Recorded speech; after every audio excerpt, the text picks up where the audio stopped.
Thank you for joining the ITS seminar series on smart infrastructure. This is the second lecture on this series given this semester. Today's talk is given by Professor Tom O'Rourke and it's entitled Infrastructure Resilience and Innovation. Professor Tom O'Rourke is Thomas Briggs Professor of Engineering Emeritus in the School of Civil Environmental Engineering at Cornell University. He's a member of the U.S. National Academy of Engineering, Distinguished Member of ASCE, International Fellow of the Royal Academy of Engineering, Member of the Mexican Academy of Engineering, and the Fellow of the American Association for the Advance of Science. His research interests cover geotechnical engineering, earthquake engineering, underground construction technology, engineering for large geographically distributed systems, and geographic information technology and database management. He co-authored more than 420 technical publications and has received numerous awards for his research. Tom is really the world expert on infrastructure resilience. And Tom, really thank you for joining this and agreeing to give this particular talk. Hopefully that the audience will enjoy this talk today. If you have any questions, please put them in the chat box and we will try to cover them after the talk. Again, Tom, thank you for agreeing to give your talk to our colleagues who are here today. We have more than 70, now it's coming to 100 participants. Tom, floor is yours.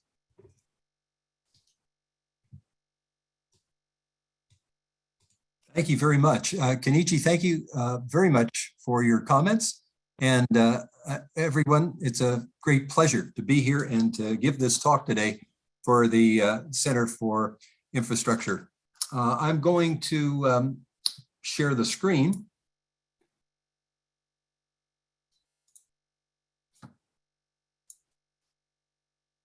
And there we are. And I'm just going to reduce the size of this. There we go.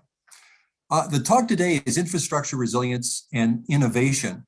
And I will be talking to begin with respect to, let's see.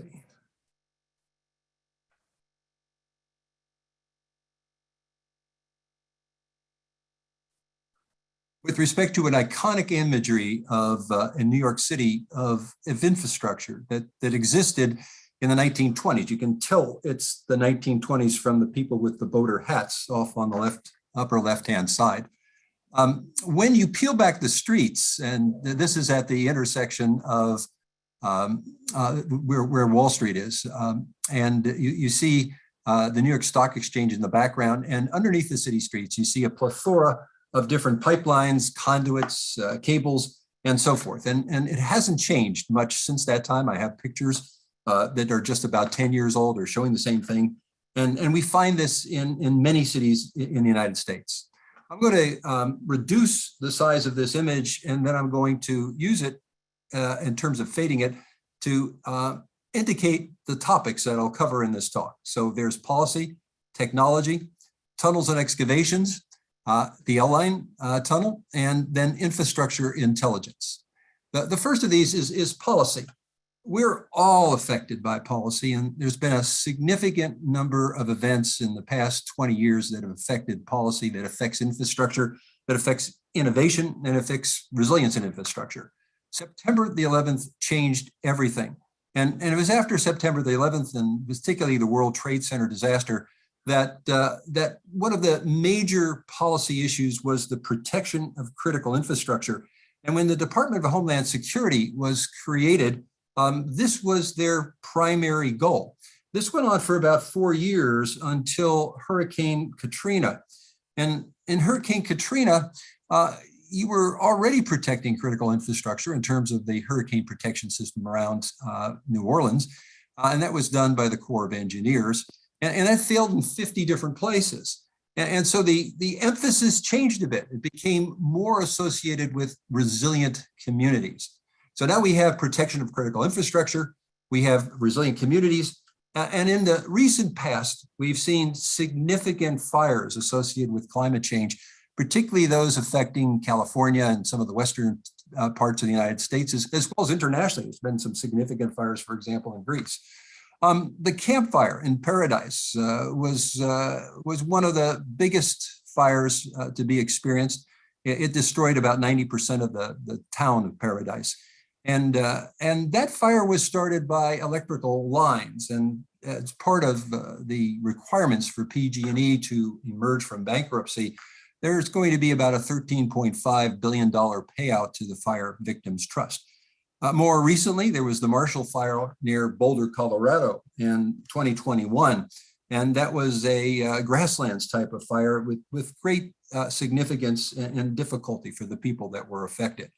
So we can actually look at the policy as changing a bit as to coming towards climate change. Move this one up a little bit. And what you see now are sort of three somewhat simplistic items that affect us all: protection of critical infrastructure, resilient communities, and climate change. And it's one of those three or all of those three that are going to affect what happens in the future and control quite significantly what we do with regard to innovation and resilience in infrastructure. There has been a lot learned, not only about earthquakes, not only about fires, but about floods, about hurricanes. And there's been an enormous impact in terms of hurricanes with respect to New York City and with respect to the effects of Hurricane Sandy. And in fact, one might actually look at hurricanes as having become, at least for maybe the last 10 years, as the United States' favorite natural disaster, even more than earthquakes. Hurricane Sandy affected New York City, and there was a response to this hurricane that you can find in the New York City Plan, A Stronger, More Resilient New York. It was issued by Mike Bloomberg, who was the mayor at the time. And then there's the Lower Manhattan Climate Resiliency Study. Both of these are easily found on the web, and I highly recommend that people view them. One of the most important aspects about both of these reports is the effect of community on resilience, community plan for neighborhoods. There was, about this time, the creation through NIST of a center for risk-based community resilience, and that still exists, and it's going strong at the University of Colorado State University. So we see that there is a significant component with respect to communities with regard to infrastructure. The next topic is technology. And there's a couple of lessons that we learned from Hurricane Sandy that affect innovation and affect resilience. First of all, there's a long tail to the recovery. In 2020, people were still working on the L line, rehabilitating one of the tunnels under the East River in New York, which was flooded by the floodwaters and the surge from Hurricane Sandy. And this was 8 years after the 2012 occurrence of Hurricane Sandy in the New York City area. This reminds me a bit of the repair and the recovery of some of the bridges in California after the major earthquakes. It takes a long time to recover, and these are very significant projects. There is a startup of these tunnels within a couple of months after the initial flooding, and they go on having saltwater entrained, various problems with regard to the cabling systems and so forth that have to be repaired eventually, and these lead to some significant projects. In New York City, there were 23 different physical tunnels that were flooded by the floodwaters of Hurricane Sandy. So if we take a look at what's gone on in terms of some of the lessons and some of the innovations, there's been the protection of the tunnels against flooding. There's been flood doors, dikes, and diversions that have been created that keep the water out of the underground transportation systems. And that's a major part of what people have learned and put into practice with respect to Hurricane Sandy. There's also been a problem with diesel generators. The Hurricane Sandy, of course, was preceded by Hurricane Irene. And Hurricane Irene flooded the Upper East Side, and it actually flooded the basement structures of many of the hospitals. And so having flooded those, that's where the diesel generators are. It sounds a lot like Fukushima. in the earthquake in Japan in 2011. The diesel generators below in the basement areas were flooded. They were unable to provide support or provide power. And as a consequence, people had to either work without the power or leave the particular structures that were affected. And therefore, you want to remove diesel generators from basements and secure fuel lines and fuel tanks. The problem with a fuel tank is when it's filled with gas, it's probably lighter than water, it will float. And therefore, you have to tie it down. There's also flotsam. You can see some of the flotsam in this picture in the middle right-hand side. That flotsam will actually batter against fuel lines. So they have to be protected also. So one of the things we learn is that oftentimes the diesel generators and the fuel tanks, and particularly the fuel tanks, have to be kept in the basement levels of buildings by fire code. And as a consequence, you have to secure the tanks and you have to secure the fuel lines. And then finally, there's this backup power for water supply on buildings. In New York City, many of the buildings were larger than 20 stories, and 20 stories keeps it about equal in terms of gravity feed from the storage reservoirs in Yonkers, New York. And as a consequence, you're losing the power to bring the water up to the higher levels and let it flow vertically in some of these buildings. And that's really quite significant. And we see in Hurricane Sandy, the Con Edison Company of New York, Con Edison in New York actually turned off the power. So there was no ability to bring the water up and therefore provide important fire protection in these buildings. As a consequence, some people have thought innovatively that you can have small windmills that in a hurricane will always have wind power that can provide enough power to lift some of the water, even though the electricity is out from the municipal utility system and also from the diesel generators for the buildings itself.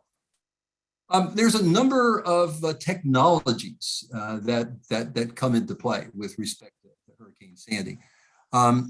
There's unmanned aerial vehicles. There's a lot of work being done on that, and Dimitris Sagos at University of California, Berkeley is a major practitioner.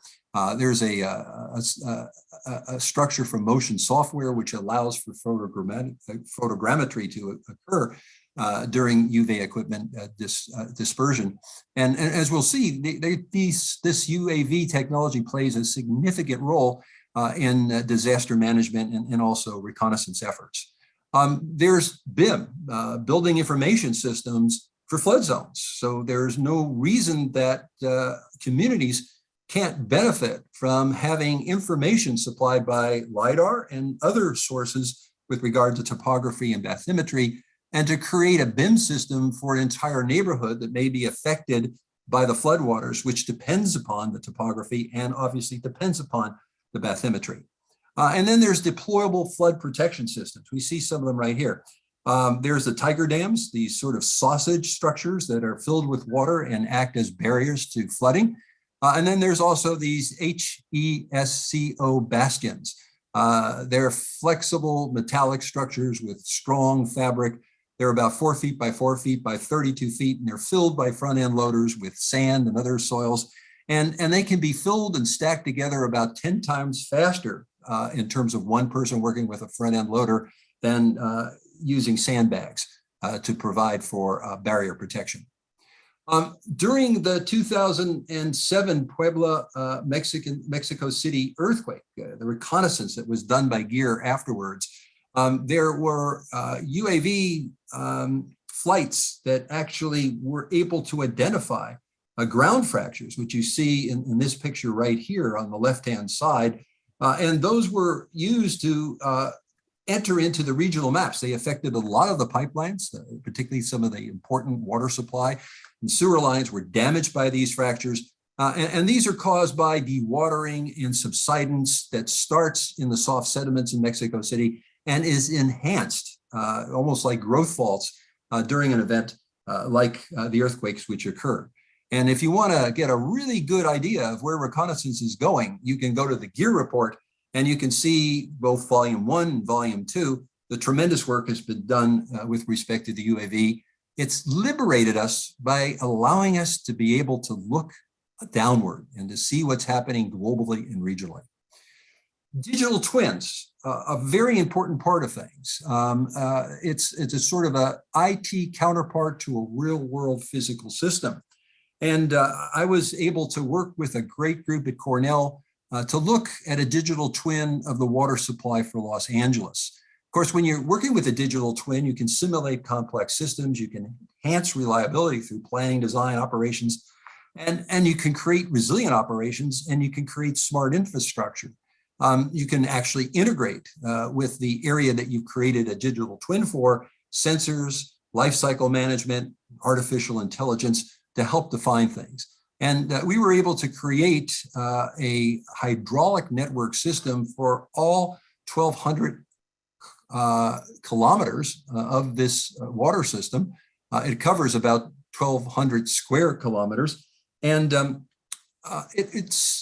the simulation was, we were able to see how a large system behaved. It provided a comprehensive seismic and geohazards characterization. And there was special software for damaged hydraulic networks. It started off being a special program that we wrote called Giraffe, a graphical interactive response analysis for flow following earthquakes. But that has been supplanted. It's been replaced by better technology. There's the pressure dependent demand. That's now part of many of the systems that can actually look at a broken system, which has different kinds of pressures and different kinds of requirements. And then there's the winter system that's been provided by EPA and Sandia. And that's something that can be used for these damaged hydraulic systems. And then the system works something like this. We can look at simulation of ground failures or accidents and human threats locally. You can look at a probabilistic simulation of seismic, system-wide seismic wave effects. And then you can look at the combined simulation of permanent ground deformation and seismic wave effects. What's really interesting about working with a utility is that, number one, the utility learns a lot from either the academics or special consultants that then join in special relationships with the utility and therefore improves. But then the people who work with the system, with the actual utility, learn about the physical constraints and the institutional constraints that affect them. So therefore the research becomes more meaningful, becomes more directed. Also, what a system like this does is it helps to create a certain amount of capacity in a given system. So, for example, there's this great quote from General Eisenhower that says, at the beginning of a battle, the battle plan was useless, but the battle planning was indispensable. What happens if you look at a system like LADWP, its response to several different earthquakes? None of those earthquakes are actually going to have the damage that you program into the system, but the actual people who operate the system learn from these different scenario earthquakes and develop the capacity for improvisation.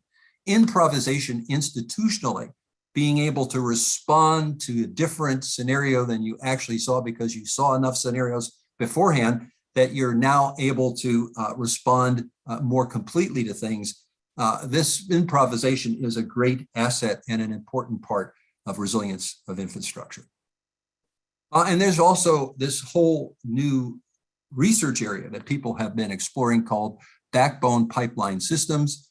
Charlie Scawthorne, for example, has developed an algorithm, pipe importance and priority evaluation, to look at what are the most important pipelines in the system and to use protective systems and keep them working so that they are a backbone system for fire following earthquakes, because we can't afford to fix all of the pipelines, but we should be able to concentrate on what really needs to be repaired. At Cornell, we've looked at infrastructure from a market perspective. We've helped develop and tested in completeness 10 different systems of pipelines and cable systems and conduits that adjust to ground deformation, either by motion at the joints or by flexure and extension and compression of the actual body of the pipe, or by special wave features, or by special lining features that go into place. We have looked at them as being able to respond to the geometric nonlinearities that occur in the soil because of earthquakes, because of hurricanes, because of natural hazards. We find that the earth that is eventually putting the greatest force on a conduit or a pipeline is not the earth it started out to be. It's now an earth that has a shear band, that has a void structure in it, has tensile fractures within it, and therefore is different. And we're not very good at creating models for geometric nonlinearities yet. We're pretty good at doing material nonlinearity, but the geometric nonlinearities are important. So what we've done here is we fought fire with fire and said that we've created a nonlinear pipeline that adjusts to the geometric nonlinearities in the ground.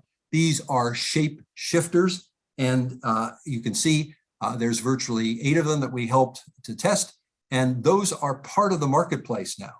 And they all can be found, all the information with respect to the evaluations we've done, various testing, there's videos and so forth at our website, Geotechnical Lifeline's large-scale testing facility. Now, let's take a look at tunnels. On the left, you see a picture of the Alaska Way Viaduct surface construction and all of the instrumentation that was used. There's massive instrumentation programs that go along with underground construction that involve millions of measurements that are both external and internal to pressurized tunnel boring machines. This is like the observational approach that was advocated by Dr. Peck and others on steroids. Millions of data points, data that might be multi-position extensometers. They might be shape arrays, which are horizontal inclinometers, settlement points, building, lateral movements, and so forth. And these require special software and special instruments. They require a special relationship between the owner, prime contractor, and instrumentation subcontractor. And they also involve the use of artificial intelligence, which I'll talk about a little bit later. If we take a look at what's happening in terms of technology for underground space, underground construction, we were looking at pressurized tunnel boring machines. And essentially, the boring machine of choice is an earth pressure balance machine. It excavates from the face here, and that soil goes through a screw auger, which is controlled so that you maintain a certain pressure on that face and therefore, and around the shield, and therefore prevent ground deformation from occurring. So we have measurements of face pressure, shield pressures, grout volumes, foam volumes, etc. And if we are to look at these systems, we have a number of sensors both at the face. We have a number of sensors both around the shield. We have secondary grouting. We have grouting through the tail void. We have piezometers and special multi-position extensometer, different anchors at different levels. We have horizontal directional drilling, which we use in Los Angeles in conjunction with magnetometers to be able to identify casings of old oil wells and gas casings and so forth. So there is a lot of instrumentation, muck scales and so forth, weights and so forth, that contribute to this technology. And you can actually look at face pressures, and you can look at the highest pressure at the bottom of the 20-foot TPM and the lowest pressure at the top.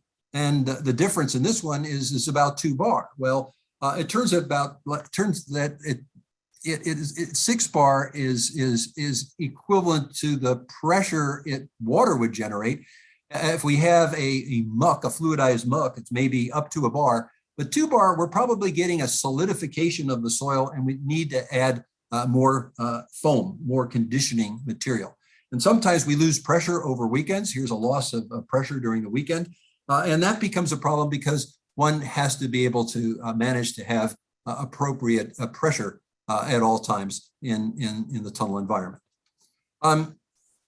Taking a look at some of the information that may come from, and this was provided by Ed Cording, some of the tunneling up in the Seattle area. you have piezometers. And here's the piezometer, which is going to be increased because of the deformations that are created by the tunnel boring machine. There's the upper face pressure and the shield pressure. And so they are higher than what the piezometer in the outside soil is, and they're helping to support the water and the soil above the tunnel boring machine. We often will plot the settlements at the ground surface associated with the TBM face and with the TBM tail.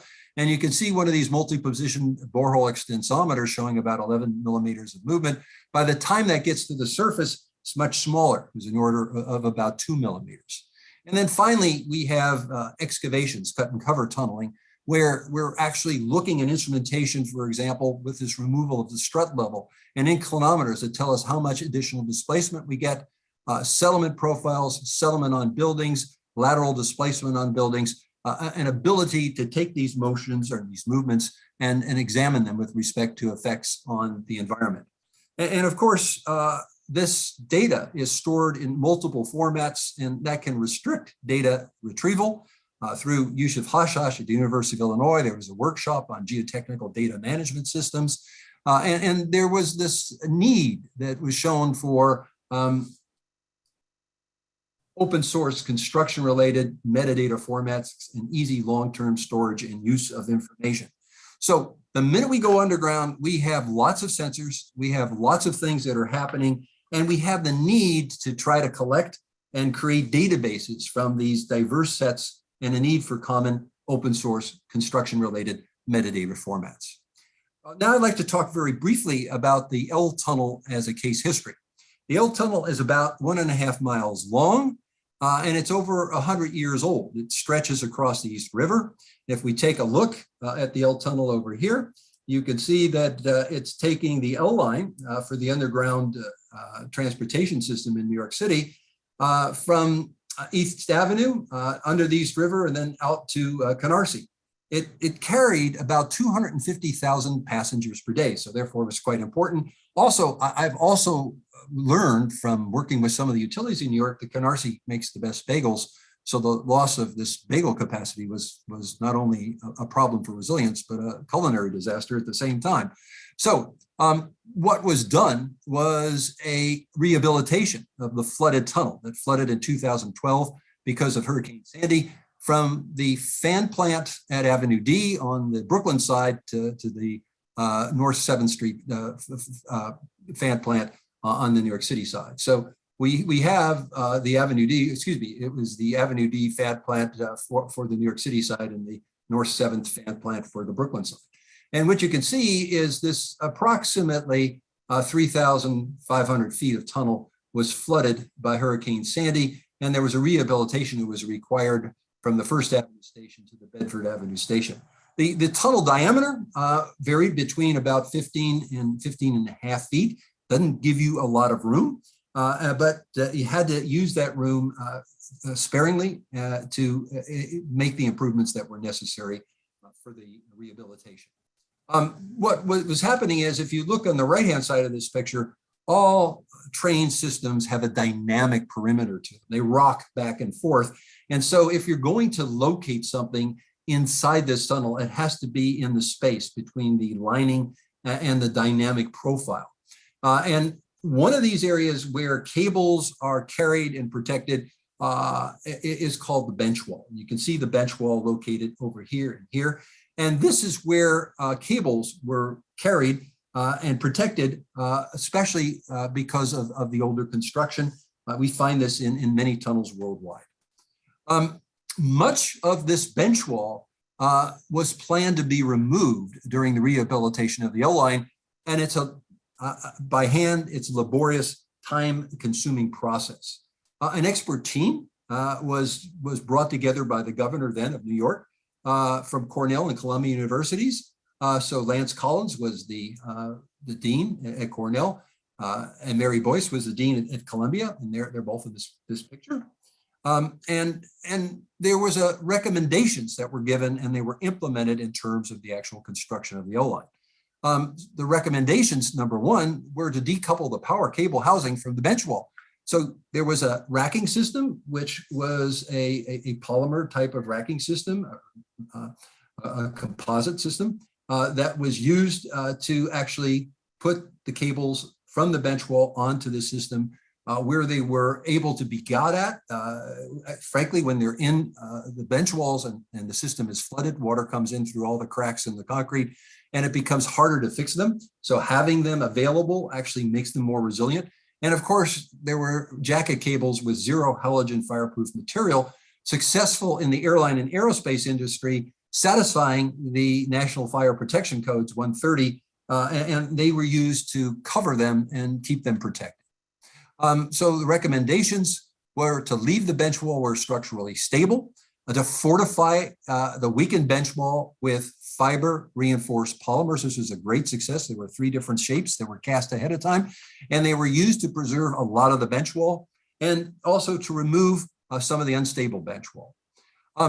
Additionally, there were smart fiber optic sensors, distributed sensing systems, which were placed in conjunction with these egress systems along what remained of these reinforced bench walls.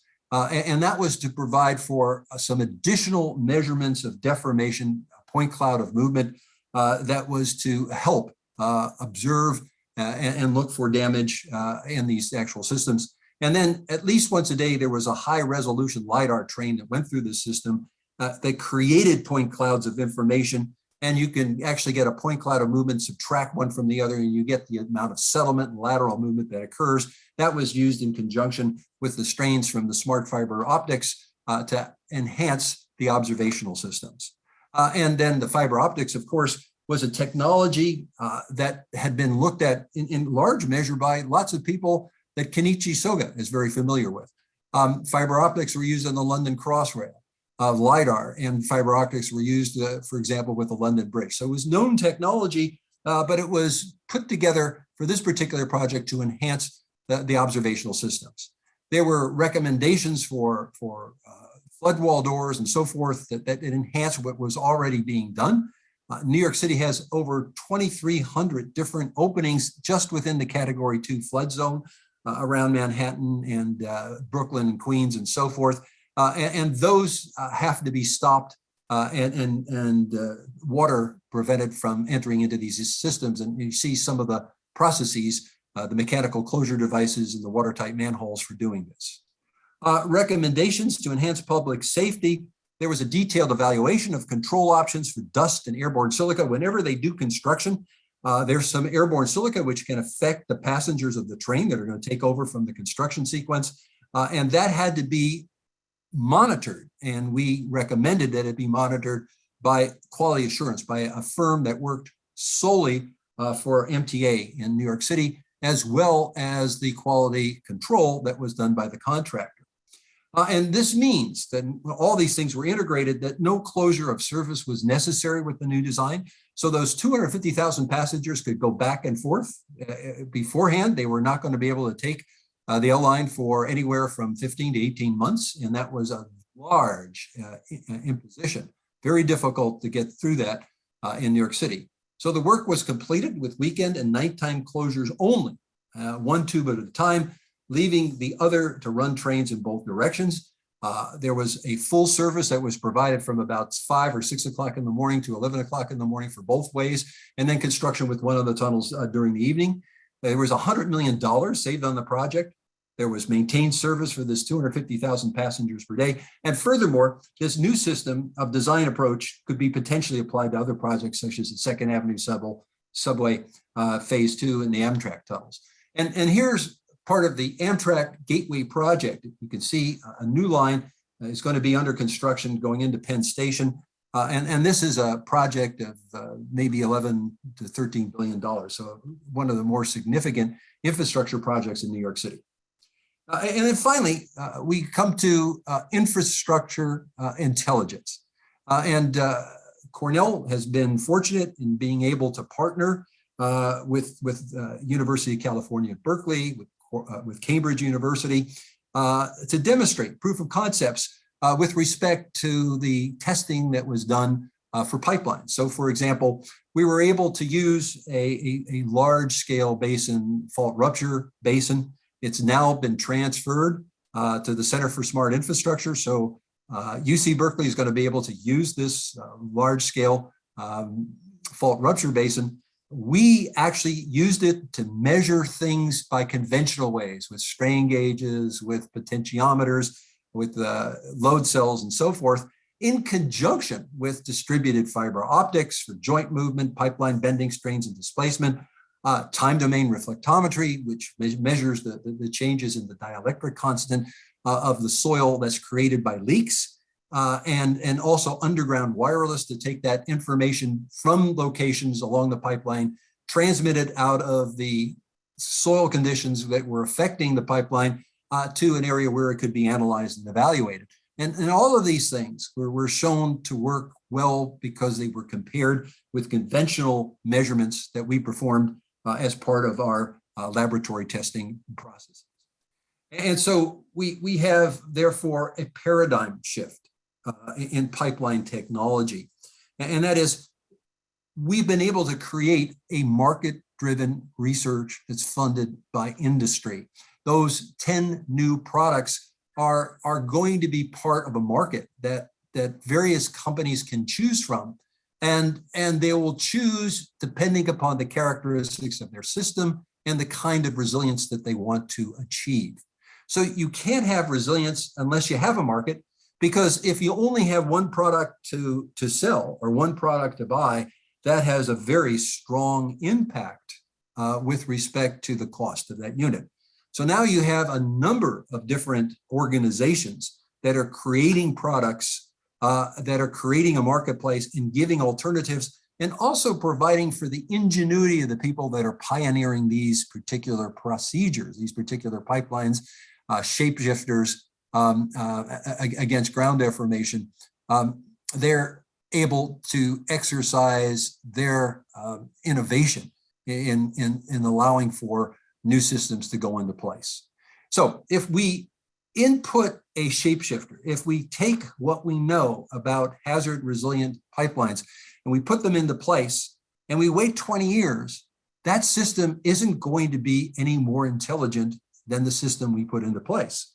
But if we were able to enhance the resilient infrastructure products that we have with fiber optics, with other kinds of instrumentation, we would create intelligence to allow for understanding how water pressure is distributed, how flow is distributed, how external issues with respect to the pipeline system, which is fairly pervasive in our built up areas, are performing. So we actually create this intelligence in this marketplace, and we have an innovative, resilient system. And I have to say that when we take a look at the performance of these lines, we're also taking a look at the next generation hazard resilient pipeline simulation models. We have to look at these systems in terms of the analytical model that goes hand in hand with the new products that are being put into place. And then, of course, this all brings us to artificial intelligence. And this is an image that I was able to find on the internet. And you can see it's not exactly the Sistine Chapel, because although artificial intelligence is a wonderful opportunity to gather additional information, particularly when one has multiple sources of information, and look for patterns in that information, there are some times when it doesn't work as well as other times when it works extremely well. So getting to know this research is going to be important for deciding when to use it and when not to use it. It's a computer-based field that simulates human abilities in machines, such as cognition, analysis, decision-making, and some of the forms of artificial intelligence are machine learning, deep learning, neural networks, data mining, and we're going to look for patterns in large data sets. And as a consequence of these patterns, we're going to have decision-making from sensors and multiple inputs. And if we combine those with something like a digital twin, we can actually analyze the IT component and understand ahead of time what the ramifications are going to be when we implement some of these systems in the field. There's some recent work on machine learning from Durante and Rathje, on machine learning classification models. They used supervised random forest algorithms. These are kind of multiple decision trees. And they characterize the lateral displacement from what Ellen has pioneered as optical image correlation. There's about 7,300 points in their data set. They used about 80% of them for training and about 20% for testing. There were multiple random forest models, about 80% accuracy of occurrence. That is, if you're predicting where you're going to have lateral spread, and about a 70% in terms of displacement category, where you're taking a look at no movement, movement from 3/10 of a meter to half a meter to 1 meter and greater than 1 meter. And you can actually see that when you add some of the CPT data, you're actually being able to pick up some of the larger deformations in this red category, which is more well distributed in this system, which is the real system here. Here is some of the machine learning systems that are on the side over here.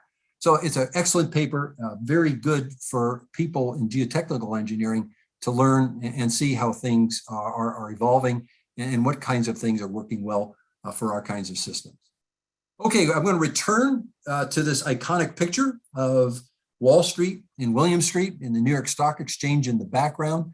And I'm just going to fade this figure. And I'm going to make three important statements. These are lessons for resilient infrastructure and also innovative infrastructure. First of all, it takes a village to build infrastructure. We can never forget about the communities and especially the institutions like Los Angeles Department of Water or Power, East Bay Municipal Utility District. They're responsible for bringing something very important for the community and keeping it under extreme duress with respect to natural hazard effects on it. So we saw it in the L line in New York City that you just can't stop serving 250,000 people. The community really does matter, and that there is the need for a smarter system to be able to allow people to utilize the infrastructure and to have it protected at the same time.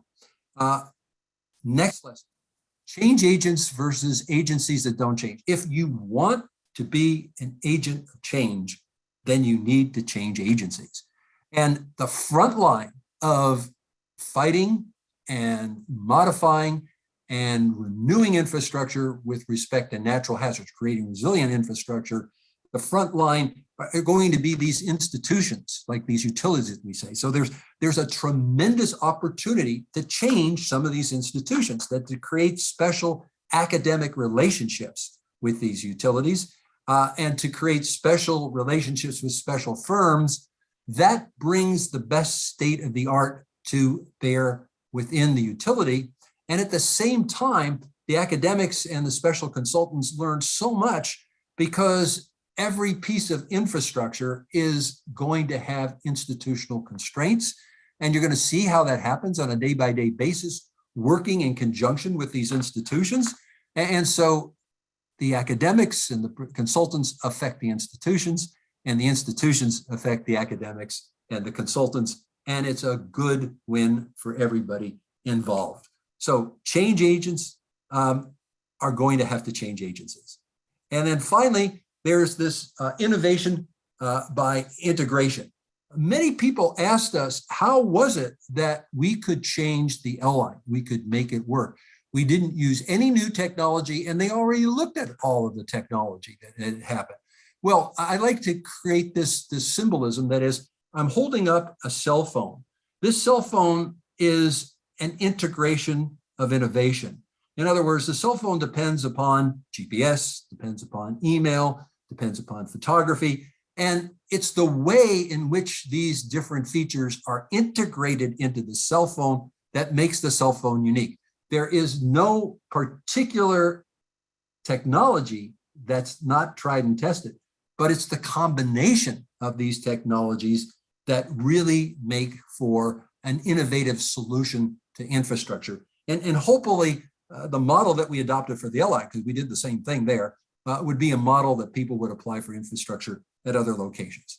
Okay, so finally, what I'd like to say is, please, if you have the opportunity, go to the summer 2019 special issue of the Bridge, which is the National Academy Engineering flagship publication. The website is on here. You can just Google the Bridge and you'll get it. And we have an entire version of the Bridge, which is focused on resilient infrastructure. So there's lots of really good articles that one could get for free, just actually going to the websites and getting this really good information. It's really up-to-date, important information to be looked at. And then finally, we're going to have an infrastructure workshop, funding, advanced technologies, funding, financing, and emerging technologies and infrastructure. It's going to be in conjunction with our partners in the United Kingdom. So it's supported by the United Kingdom Engineering, Physical Sciences and Research Council and the U.S. National Science Foundation. It's going to be at Cornell Tech on Roosevelt Island at the Verizon Conference Center.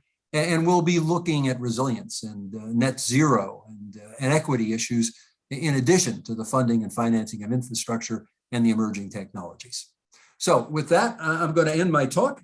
I want to thank you all for taking time out on a Friday afternoon and listening to things. And hopefully you've gotten some ideas for changing infrastructure, for being part of the movements that exist right now with respect to innovation and with respect to resilience. So with that, I'm going to stop my sharing. Thank you very much. Thank you, Tom. As always, excellent talk. We have several questions on the chat box. Maybe I'll start reading them. First one is, thank you for highlighting the opportunities of using abundant sensor data and emerging technologies such as machine learning to improve our construction or infrastructure practices. The problem is civil engineering data are generally not open, while the technologies such as AI rely on data availability to make a generalization. Do you have any suggestion to tackle this problem? Would it be possible to push government infrastructure owner to open all the data to public so that we can all use that? Well, this is a great issue. So this is part of the policy issue that I started off with. Remember, policy in the first 4 years of the Department of Homeland Security was the protection of critical infrastructure, which meant that nobody could have information about critical infrastructure. Then all of a sudden, you're developing resilient communities in New Orleans. Well, you have to have information available to have a resilient community. So we live in a world where we need to define better protocols for need to know versus need to secure. They really don't exist. But I have to say, my own experience has been as follows. I've had terrific experience in California with Los Angeles Department of Water and Power, with groups like East Bay Mud, with San Francisco Public Utilities, where there is an openness. We created that entire decision support system for the LA water system, and they used it to create policy that they will follow during real earthquake type situations. Our digital twin, we were able to look at the response in great detail. So I agree with you that there are some institutions, and I'm not going to name them, that are very difficult to work with because they are protecting the data. They're still following the dictate of protection of critical infrastructure. But there are other sources of information, utility systems, for example, that are very open. And when you develop a relationship with them, you have access to the information and you can create things such as this digital twin for the LA water system. Yeah, thanks, Tom. I see like Clifford Chan from East Bay Mud is listening to your talk right now, and he may want to say something later. Right. The second question is, thank you for an insightful presentation. Many in our field seem to be trying to improve infrastructure projects by harnessing the power of data. But as you explained, it is not really about collecting data for data's sake, but more about understanding the purpose and potential of data, how to improve its accessibility. What are your recommendations of helping industry partners navigate more meaningful data collection? And I think Jaiwan is showing her face as well. Okay, so I thoroughly agree. I mean, that is what the research is all about.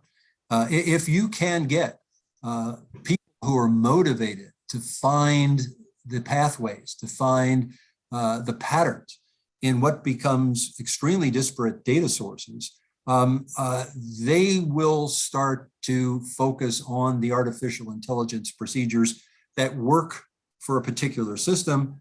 And then, of course, there should be some universality associated with that. That can be transposed or transmitted to the next system. Because AI systems get better with more data, then one would expect that as you merge data, both from the physical conditions of a system and the sensors with respect to pressure or with respect to soil structure interaction or so forth, that one will see patterns that wouldn't have been seen with lesser amounts of data. And therefore, it's a viable piece of research for the academics or special consultants in concert with these utility companies to be able to make the institution bastion, so to speak, of creating relationships that didn't exist before because that information for the first time is available. J1, anything to respond? Yeah, for sure. And yeah, thank you for your insights. Yeah, I guess I'm just wondering, like, it seems like kind of the best way to achieve success is to have like really excellent data management practices, at the organizational level, and then somehow have really good data strategies at the project level. But that's gonna, do you have any recommendations for how to kind of communicate at the organizational level to the project level and vice versa? Well, because we're civil engineers, we're very social, right? And so there's a social dimension of everything we do. And very often we get a little too technocratic and focus in on some of the computer-based or some of the physical-based, some of the electronic-based portions of it without thinking through the social restrictions, the social issues that companies like these water supplies or like these electric power utilities have to contend with day by day. And I think that's where the researchers really learn something, because it's not enough just to do research, but you need to do meaningful research. And that research has to be purposed for the people to whom it's going to benefit the most.